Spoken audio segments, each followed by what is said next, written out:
ఎవరైతే ఇప్పుడు కొత్త పోప్గా ఎన్నికయ్యారో పోప్ లియో 14, ఇది ఆయన బైబిలికల్ నేమ్ అన్నమాట. అంటే పోప్గా ఎన్నికైన తర్వాత ఒక కొత్త పేరు పెట్టుకుంటారు. దేవదూతల పేర్లు కానీ, లేకపోతే ఏంజల్స్ పేర్లు కానీ, ఇలా రకరకాల ప్రీచర్స్ పేర్లు కానీ పెట్టుకుంటారనమాట. ఇప్పుడు పోప్గా ఎన్నికవబడిన 267th పోప్ ఎవరైతే ఉన్నారో ఆయన ఒరిజినల్ నేమ్ రాబర్ట్ ప్రివాస్ట్ అనమాట. ఆయన యాక్చువల్గా షికాగోలో పుట్టారు. తర్వాత పెరూలో ఆయన చాలా మిషనరీ వర్క్ కూడా చేశారు. ఆయన చర్చ్ వర్క్లో, మిషనరీ వర్క్లో చాలా ఫేమస్ అనమాట. ఆయన అమెరికా నుంచి ఫస్ట్ పోప్ అని చెప్పొచ్చు. అదేవిధంగా పెరూలో చాలా మిషనరీ వర్క్ చేశారనమాట.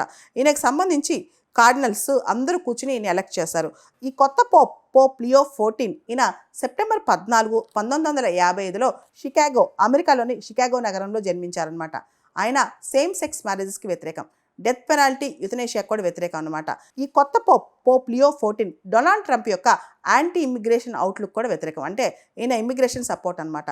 మేజర్గా LGBTQ రైట్స్ విషయంలో ఈయన చాలా కన్సర్వేటివ్గా ఉంటారు. LGBTQస్కి ఈయన సింపతి అంతగా చూపించరు అనమాట.